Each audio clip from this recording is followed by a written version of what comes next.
Welcome to 2021. Hopefully this will be a year of positive change for everyone.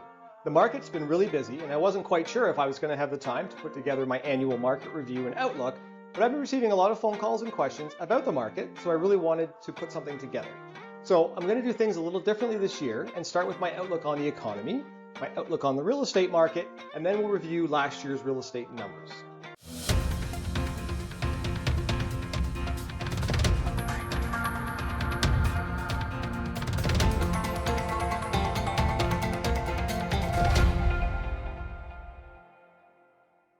The first thing we need to do is take a very detailed look into the current recession.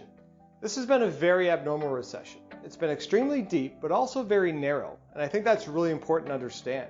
If we look at who it's really impacting, it's having a massive impact on small business and those in the service industry. Looking from an unemployment standpoint, it's almost 100% of lower wage earners, employees that are being impacted. In fact, the number of new jobs among high-income Canadians went up by 300,000. It's just creating this huge gap.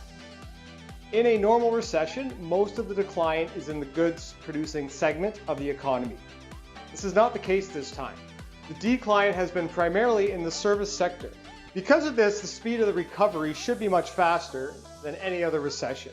It is typically much faster to get people traveling to start or restart a new restaurant than it is a new manufacturing facility. Another factor that will help in a speedy recovery is that we are sitting on a mountain of cash. And what I mean by that is that most of the decline in consumption, in fact 70% of the decline in consumption, was among high-income Canadians. It's not the fact that they don't want to spend, they can't. So they are seeing their savings account getting fatter and fatter, and they are sitting on more than $100 billion of excess cash. They're dying to spend this money. They're not going to be spending it on goods because right now you can just click a button and get those goods.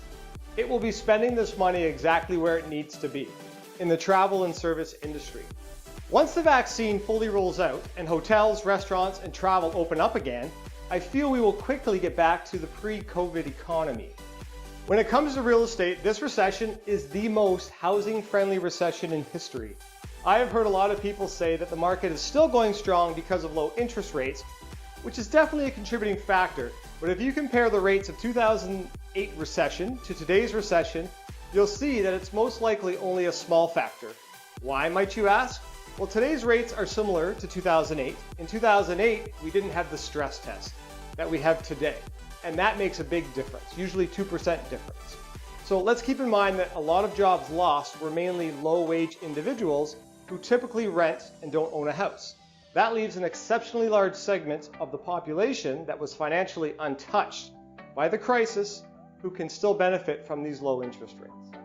Every crisis is a trend accelerator. So the trend of people moving from the 416 or out of the 416 to the 905 and 705 was there before all this began. It was just happening at a slow pace. Now it has accelerated for obvious reasons. People want to be in a detached home, they want to be away from the city, and they want to buy where the house pricing is cheaper.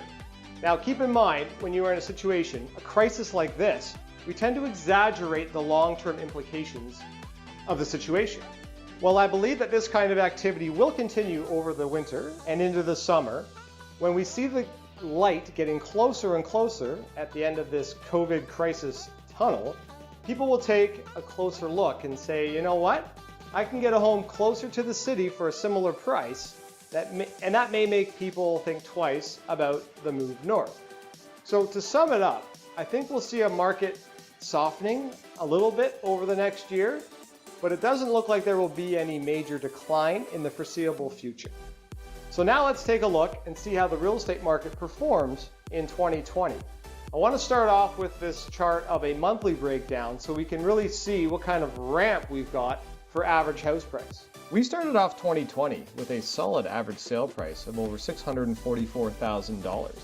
And you'll notice from January until about June, that stayed pretty flat. We of course lost March and April as the shutdown had begun.